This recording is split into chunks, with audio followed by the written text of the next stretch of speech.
Bem, primeiro eu queria agradecer demais aí o Pacheco pelo convite, é um prazer estar aqui para falar um pouquinho do que a gente tem feito, né? E essa história começou mais ou menos em 2020, um pouquinho antes, quando a gente começou fazendo um levantamento extenso da literatura, a gente pensou na teoria dos quadrantes tibiais, que eu vou explicar um pouquinho para vocês. Então, uma teoria que a gente formulou baseada em três premissas, né? Primeiro que todos os ligamentos periféricos do joelho ou se originam ou passam nos epicôndilos, né? Ou se originam perto ou passam pelos epicôndilos do fêmur. Então, os ligamentos periféricos começam ou passam pelos epicôndilos.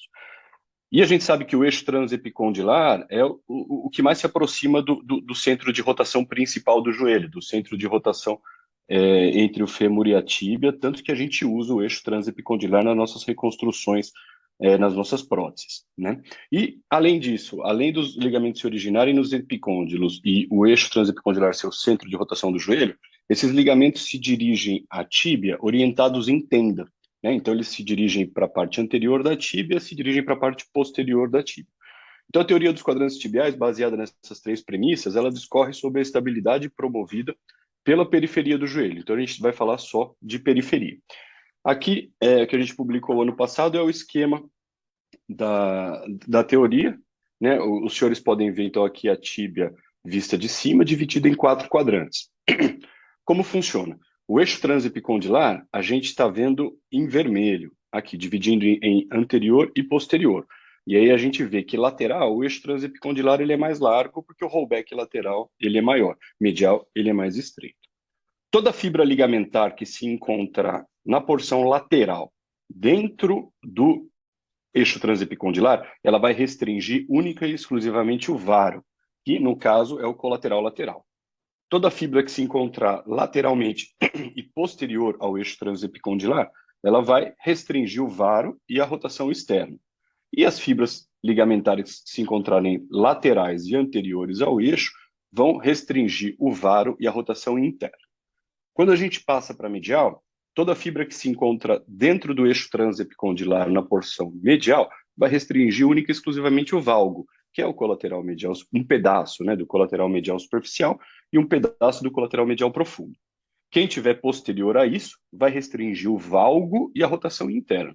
E quem tiver anterior a isso vai restringir o valgo e a rotação externa, né? É interessante a gente entender isso como um todo, né, os quadrantes juntos, porque a gente pode perceber que os quadrantes diagonalmente opostos, do ponto de vista rotacional, se completam. E isso é fato, tanto que as lesões do oblíquo posterior aumentam o pivot shift, ou seja, aumentam a rotação interna, e isso é sabido na literatura.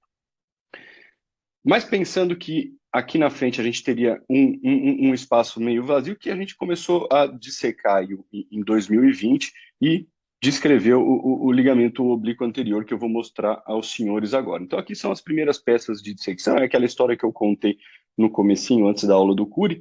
A gente tinha curiosidade de dissecar medial, tinha um esquema com o pessoal da cirurgia vascular lá do hospital, lá da Santa Casa, e no momento que a pandemia chegou e a gente não tinha mais cirurgia, nada, decidimos por começar a dissecar. E essa peça, e essa foi a primeira peça que a gente dissecou, né? Você vê que a dissecção meio feia, mas assim, a gente vê o colateral medial superficial aqui totalmente destacado, e na frente uma estrutura que se originava normalmente um pouco anterior e superficialmente a ele e ia até a tíbia de forma oblíqua, né? Então aqui a gente tem algumas outras peças, e essa dissecção, essa estrutura sempre extra-articular se repetia, né? Às vezes ela era uma estrutura mais delgada, outras vezes, igual aqui, uma estrutura mais espessa, tá?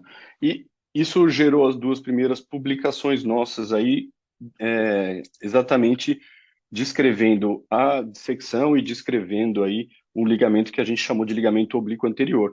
Inicialmente a gente tinha feito, a gente dissecou 22 joelhos, descartamos um, vimos essa estrutura em 100% das vezes, que ela tinha essa origem espessa no epicôndilo se abrindo em leque para se inserir a 1 centímetro da superfície articular na tíbia. O tamanho e extensão e flexão variou e a inserção dele se dava mais ou menos a 1 centímetro anterior, à borda anterior do ligamento colateral medial superficial. E aí a gente pensava, poxa, mas será que a gente está diante de uma estrutura nova, né? Por que que realmente isso nunca foi descrito ou não? E algumas hipóteses foram formuladas por nós, né? Porque, primeiro, que as camadas de Warren sempre foram a descrição clássica aí, né, da via medial e das camadas de Warren, e ninguém nunca refutou isso.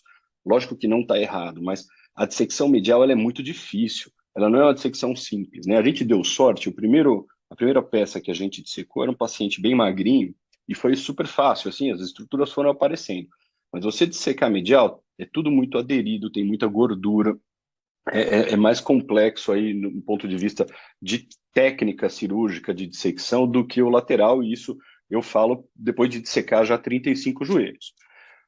As menores, né, os ligamentos menores, eles são difíceis também de ver, às vezes com LCM inserido. Então, aparentemente, a hora que você abre os ligamentos mais delgados, eles, com LCM inserido, você realmente acha que ali é um espaço vazio. Você tem que desinserir o LCM para conseguir localizar os ligamentos que são os menores, os mais delgados. Então, talvez seja essa outra dificuldade. E também não tem fratura de segon medial, né? Na literatura hoje eu acho que são descritos 18 segon mediais, né, que é o segon reverso. Isso aí eu levanto bastante.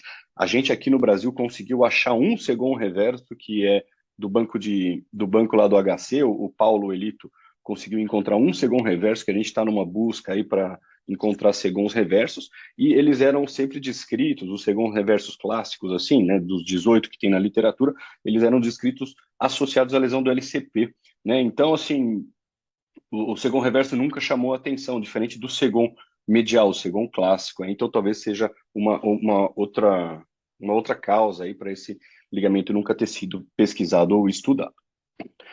Depois disso, a gente está publicando agora na BMC, já está aprovado o primeiro estudo de imagem.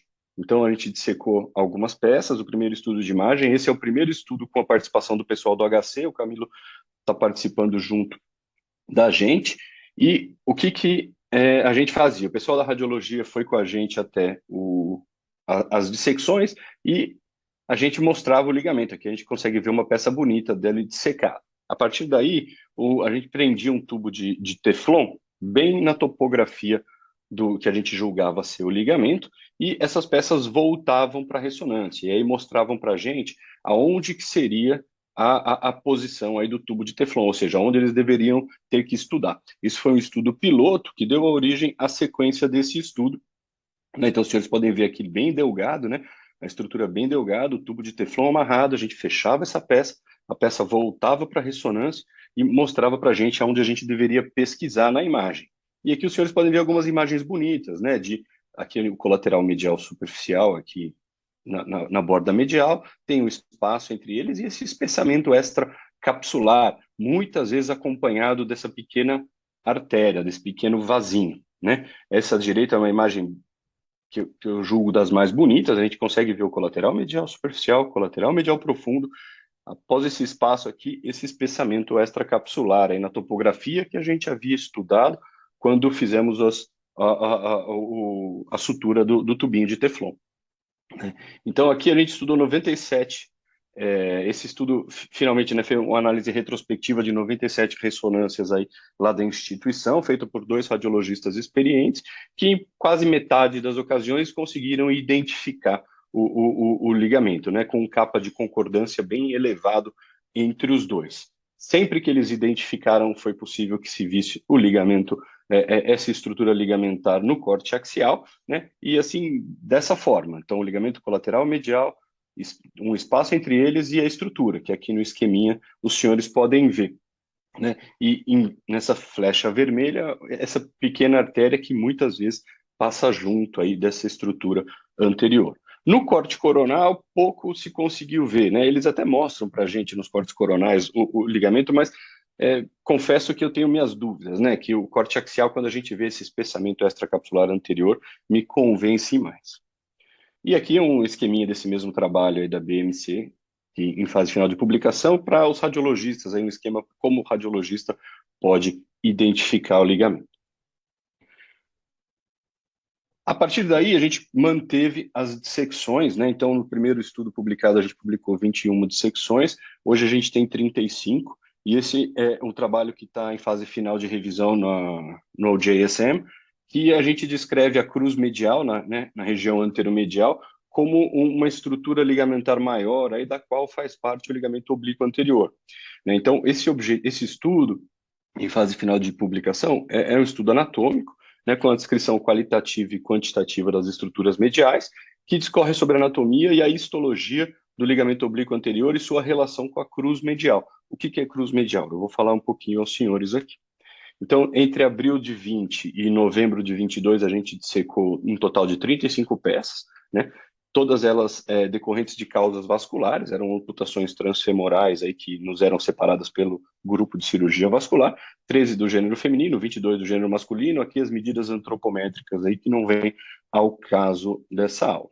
Eu vou mostrar o passo a passo, então, da dissecção, para ver como a gente tem feito para localizar a estrutura. Eu acho que é bem interessante. Então, aqui, a via de taco de hóquei, né, igual a gente faz lateral, a gente faz para medial, com uma dissecção muito ampla, né, em livro aberto, a gente costuma dizer, né, igual a gente faz para o lateral, uma dissecção bem ampla. A partir desse ponto, a gente descreveu algumas estruturas na literatura. Então, a gente marca o epicôndilo medial, né, com esse pin, e a gente vê que tem uma fáscia que a gente chamou de fáscia óssea medial, que ela é muito aderida aos planos profundos. Então, você tem que abrir essa fáscia muito devagar, porque senão você pode perder pedaço de ligamento aí nessa abertura.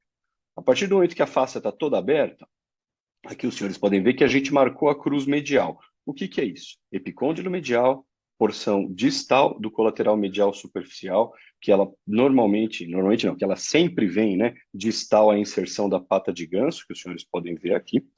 E aí, palpando o anterior, a gente consegue palpar uma diferença brutal de textura. Aqui nessa região, na ponta da minha seta, é onde a gente entra com a artroscopia. É uma região bem molinha, capsular. A gente palpando um pouco atrás, a gente vê... Opa, perdão. A gente vê que, mais ou menos nessa região, tem uma estrutura mais endurecida. Isso, inclusive, a gente pode palpar no nosso próprio joelho. Né? Mas medial, aonde a gente entra com a artroscopia, a gente nota um tecido mais endurecido. Então, na ponta da sua inserção tibial, a gente marca com um pin verde, e da mesma forma, o oblíquo posterior, a gente consegue palpar e marcar na ponta do pin verde aqui. O cavo poplíteo é uma região muito gordurosa, muito cheia de gordura e tudo muito aderido. Então, a partir daí, a gente faz uma dissecção bem delicada dessa gordura e consegue isolar aqui o semimembranoso e marcar também a inserção do oblíquo posterior no semimembranoso, igual os senhores podem ver nessa imagem. Então, vê que o oblíquo posterior ele tem uma inserção tibial e uma inserção no semimembranoso. A partir desse momento, a gente faz a soltura do colateral medial superficial, né? Então, os senhores podem ver ele destacado sempre de distal para proximal. E aqui a gente conseguiu identificar duas outras estruturas que ainda não eram descritas na literatura. A gente vê que entre as inserções a gente tem um tecido conjuntivo bem frouxo, né? É compatível com o tecido bursal, então que a gente chamou de bursa interinsercional, e logo acima a gente sempre, em 100% das vezes, encontrou uma tuberosidade, que a gente chama de tubérculo interinsercional. Esse tubérculo interinsercional ele é interessante, e a identificação dele é algo que me chamou a atenção, porque em 100% das vezes ele está diante da inserção tibial do semimembranoso, igual os senhores podem ver aqui. Ó. Então tem o tubérculo interinsercional aqui e o semimembranoso, né, dessa forma inserido logo atrás dele. O que, inclusive, durante artroplastias em joelho com varo, a gente acaba precisando soltar o semimembranoso, isso já me auxiliou, porque você consegue palpar o tubérculo, vai lá atrás e certamente você vai encontrar o semimembranoso, pesca ele com Kelly e consegue soltar ele mais fácil. Então foi uma descoberta aí que me chamou a atenção. Seguindo, a gente continua secando o colateral medial superficial em direção ao epicôndilo medial. Aí tem as medidas, né, que acho que não vem ao caso aqui, das inserções, né? E a partir daí a gente consegue dissecar essa estrutura anterior, né? Que está na ponta da seta, ao qual a gente deu o nome de ligamento oblíquo anterior, né? E como os senhores podem ver nessa imagem aqui, ele sempre anterior, né? Surgindo do epicôndilo medial e sempre em posição extracapsular. A gente dissecando devagarzinho com o Kelly e consegue sempre destacá-lo da cápsula do joelho. Tem na literatura hoje em dia aí um trabalho no OJSM que fala que essa região ela é parte do retináculo patelar medial. É um trabalho interessante aí na OJSM, que eles acham que é tudo a mesma coisa, e aqui a gente vê que, na verdade, não, né? A gente consegue destacar o ligamento patelofemoral medial bem separado aqui do oblíquo anterior. Outra discussão grande na literatura é que na literatura não, né? Na verdade, nas revistas que a gente encaminha e coisas que a gente acaba tendo que justificar, é que estaríamos descrevendo um ligamento já descrito, que seria parte do colateral medial profundo. E, na verdade, os senhores podem ver aqui, né? O colateral medial profundo aqui em branco, a gente tem um tecido vermelho, um tecido conjuntivo separando os dois, e ele é superficial, aí é o colateral medial superficial, na verdade. Ele se origina até anterior e superficialmente com relação ao colateral medial superficial. Aqui eu tenho um videozinho só para mostrar para vocês como funciona isso do ponto de vista rotacional. Então é interessante olhar, quando a gente roda a tíbia externo, o ligamento que está aqui, ele se distende. Quando roda interno, quem se distende, ao contrário agora, quando roda interno, quem se distende é o oblíquo posterior. Então, ou seja, ele tem um comportamento aparente, né, controlando aí a rotação externa, como a gente havia pensado na teoria dos quadrantes tibiais. E, por fim, a cruz medial. O que é a cruz medial? É a estrutura que a gente mostrou anteriormente, né, que se a gente pensar no rollback lateral e no medial pivô, né, isso não se deve única e exclusivamente à conformidade óssea, né? Não é só porque o osso medial é côncavo-convexo e o lateral ele é convexo-convexo que o rollback lateral é muito maior e medial se move muito menos, né? Então a cruz medial é essa estrutura que a gente descreveu, da qual faz parte aí o ligamento oblíquo anterior. E ela, aqui vocês vão ver ela funcionando aí um pouquinho, né? Então, de acordo com a rotação externa você acaba tensionando o ligamento oblíquo anterior, rotação interna você acaba tensionando a região posterior, aí, o ligamento oblíquo posterior. Então, nesse trabalho, a origem femoral dual sempre foi anterior ao colateral medial superficial. Em 7 casos dos 35, a gente não conseguiu diferenciar a origem, né? Então a origem se misturava. Nos outros casos você conseguia diferenciar a origem. O ligamento sempre foi maior em extensão, assim como é o ligamento anterolateral, né? E a histologia, todas as peças eram, na verdade, não 35, mas 21 peças foram estudadas histologicamente, e o resultado do tecido conectivo denso e pucelar compatível com o tecido ligamentar, igual os senhores podem ver aqui. Então, hoje a gente já tem as peças de dissecção, temos a ressonância e a histologia. Para finalizar, será que tem espaço, então, para a gente fazer uma reconstrução extra-articular medial associada aí ao nosso ligamento cruzado anterior? Né? O Curi falou muito bem, né? A lesão do LCA, além de estar aumentando, né, nesses anos, ela o retorno ao mesmo nível é baixo e as rupturas atingem níveis não aceitáveis, né? Ele mostrou aí 41%, esse trabalho aqui, Block, desse ano agora na KSSTA, mostrou 23% em atletas de profissionais de esportes diversos, né? Então, ou seja, poxa, é meio inaceitável o que está acontecendo com o LCA. Quando eu comecei a operar joelho, a gente aprendia que, nossa, fica melhor do que o original, fica mais forte. E isso a gente vê que é uma falácia, né? E hoje, quanto mais passa o tempo, mais a literatura mostra que a gente precisa melhorar e muito. O Curi já mostrou que com o anterolateral os resultados melhoraram demais, ou seja, parece ser o caminho. Eu sou um fã do anterolateral, né? Os resultados melhoram demais e as indicações, elas hoje em dia de reconstrução de anterolateral são bem claras, né? Então, paciente em revisão, paciente com pivot shift, por quê? Porque o pivot shift, o que ele parte da extensão para flexão com o joelho rodado interno, ou seja, uma instabilidade em rotação interna, né? Então, você precisa reforçar o quadrante anterolateral para você controlar melhor a rotação interna. O Camilão já mostrou para a gente que a frouxidão ligamentar se beneficia demais do anterolateral, e hoje em dia se pensa cada vez mais jovem os pacientes, independente dos resultados, independente desses outros três, você pensar num gesto extra-articular. Mas quando a gente vai ver como a gente rompe o LCA, né, esses são trabalhos interessantes do Francesco Della Villa, que teve com a gente agora em Brasília, que ele analisa mecanismo de ruptura. E a gente vê que o trauma, ele é em valgo e rotação externa. 81% dos pacientes dele faziam valgo, 66% em rotação externa. Quando ele analisa o mesmo mecanismo de lesão, o mesmo tipo de trabalho que a análise de vídeo em atletas femininas, o mecanismo de ruptura de LCA também em valgo e rotação externa. 88% com valgo do joelho, quase 70% com rotação externa tibial, né? Rotação externa do pé, rotação externa tibial. E quando a gente vai pensar na função do anterolateral, ele faz o controle da rotação interna da tíbia. Além disso, ele controla de modo secundário a anteriorização da tíbia e o varo do joelho também de forma secundária. Ou seja, será que o anterolateral é a resposta para tudo?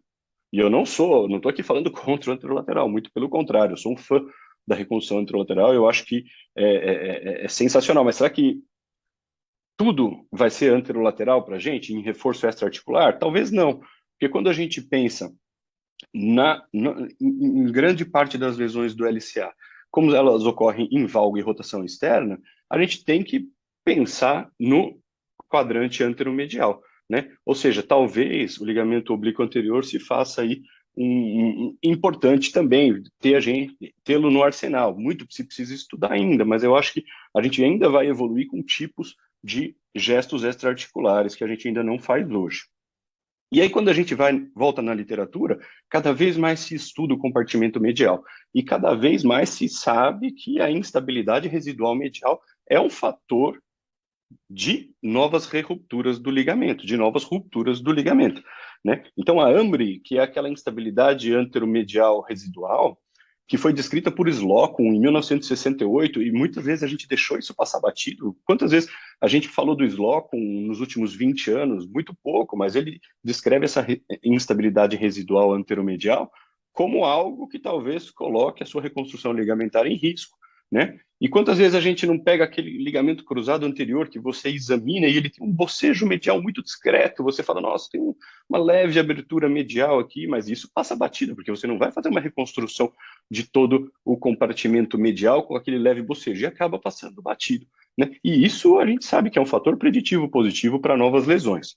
Quando a gente vai ver estudo biomecânico da região, esses estudos são os dois do ano passado, os dois demonstraram biomecanicamente que um reforço no quadrante anteromedial, igual aqui na ponta da minha seta, e igual aqui na ponta da minha seta, foram excelentes no controle rotacional quando associados à reconstrução do LCA. Ou seja, já se faz meio de forma empírica um reforço anteromedial em testes in vitro.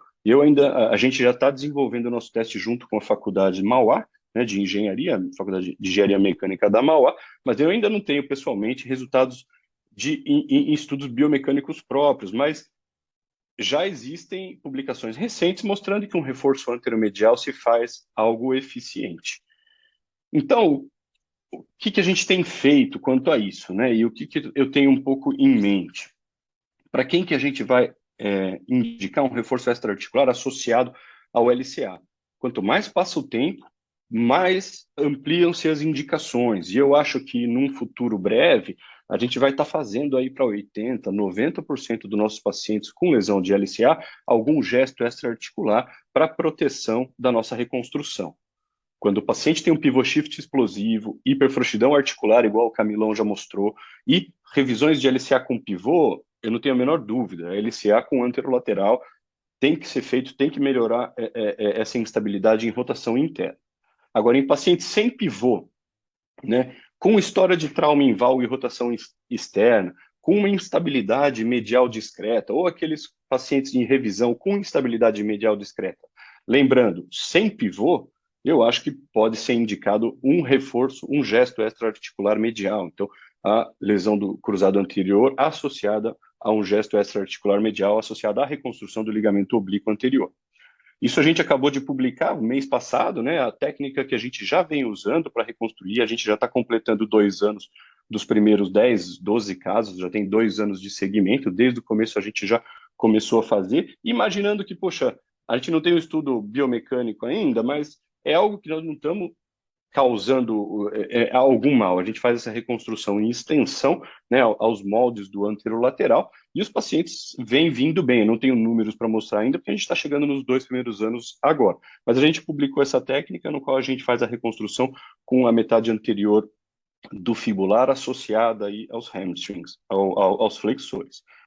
Então, aqui só para os senhores verem e finalizar a aula, esse aqui é um caso, né? A gente tem aqui os flexores preparados com uma perna mais longa aí do fibular, da metade anterior do fibular longo. A gente reconstrói o LCA aos moldes que a gente faz normalmente. A diferença é que o túnel tibial a gente posiciona a 50 graus, né, 50 graus de abertura, a 45 graus medial à espinha da tíbia, né? Isso a gente mostrou, a gente viu no cadáver que nessa posição, a hora que a gente subisse o ligamento, né, subisse esse reforço medial, esse gesto extraarticular medial, ele passaria na topografia aonde passa ali o ligamento oblíquo anterior. Aqui um outro caso, é interessante porque eu gosto muito de usar botão suspensório, então quando a gente, mecanismo suspensório, né, de fixação com botão, então quando a gente faz, quando a gente quer fazer o reforço na topografia do oblíquo anterior, a gente consegue usar, então fixa em cima, faz o LCA normalmente, sai esse rabicho aqui, esse caso também de fibular longo, e a gente acaba subindo. Aqui rapidinho, só um vídeo para os senhores verem. Né? Então, o paciente aí com instabilidade anterior. Isso, a gente sempre toma essa decisão de forma intraoperatória. Então, o paciente anestesiado, o senhor dizer que não tem pivô, e quantas vezes isso acontece? O paciente relaxado, você nota uma abertura medial discreta, né? Isso aqui é rotina nas reconstruções do LCA, né? Todo mundo aqui já lembrou, abre um pouquinho medial, mas isso nunca vai fazer a gente fazer uma via medial e reconstruir o colateral medial, né? Então, para esses casos, esse caso que a gente preparou os flexores, né? O semitendíneo triplo, mais o gracilis inteiro, e faz a subida aí depois da fixação do LCA, faz a subida e coloca ele discretamente anterior aí ao epicôndilo medial. E para finalizar, só mais um caso, aqui o paciente, né, não tem dúvida, né, da lesão do cruzado. Aqui, os senhores acreditem em mim, tinha um pivô aí, umas 2 cruzes, o filme não ficou muito bom, mas um pivô 2 cruzes, ou seja, instabilidade em rotação interna. E o bocejo medial razoável, maior inclusive do que o anterior, né? Uma instabilidade medial, assim. Normalmente, nesses casos, você vai olhar a ressonância, é aquele corte axial que brilha anterior.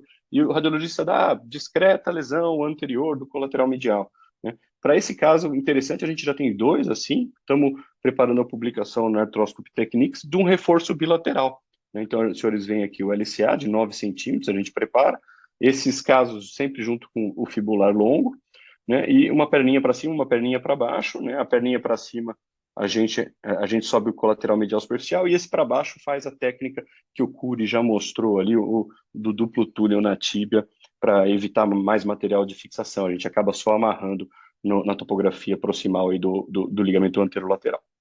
Então, gente, era isso que eu tinha para mostrar. Espero que vocês tenham gostado. Muito obrigado da oportunidade aí, Pacheco.